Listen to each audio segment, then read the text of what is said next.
Microsoft word শেখার এ পর্যায়ে আমরা টেবিল হেডিংস কমান্ড সম্পর্কে জানব। তো প্রথমেই জানা প্রয়োজন টেবিল হেডিংস বিষয়টি কী।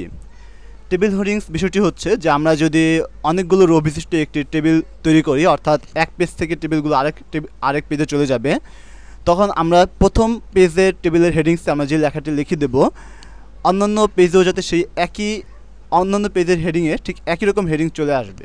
তো এটি কীভাবে করা সম্ভব? আমরা প্রথমে একটি টেবিল তৈরি করব অনেকগুলো রো বিশিষ্ট। আমরা টেবিল মেনু থেকে ইনসার্ট টেবিলে গেলাম এবং সেখানে আমরা 4 কলাম এবং 250 রো বিশিষ্ট একটি টেবিল তৈরি করব। তো আমরা প্রথম পেজের যে টেবিল হেডিংস লিখে দিচ্ছি, এল নং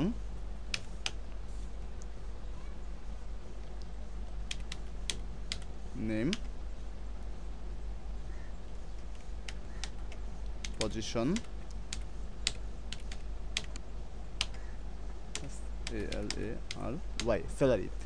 এখন আমরা প্রয়োগ করার জন্য আমরা টেবিল মেনুতে যাব। টেবিল মেনুতে গিয়ে হেডিংস নামে যে অপশনটি আছে সেখানে ক্লিক করব এবং সেখানে ক্লিক করার সাথে সাথে আমরা দেখতে পাবো যে আমরা যদি সেকেন্ড পেজে যাই, তাহলে সেকেন্ড পেজের যেই টেবিল হেডিংস ছিল সেই একই লেখা চলে এসেছে। এরপর থার্ড পেজেও ঠিক একই হেডিং চলে আসবে। তো এভাবে যতগুলো পেজ তৈরি হবে প্রতিটি পেজের টেবিলের হেডিংসে ঠিক একই রকম লেখা আমাদের চলে আসবে। তো এই কমান্ডটি প্রয়োগ করে আমরা বারবার লেখা এড়ানোর জন্য, অর্থাৎ সময় বাঁচানোর জন্য আমরা এই ধরনের কমান্ড প্রয়োগ করতে পারি। ধন্যবাদ।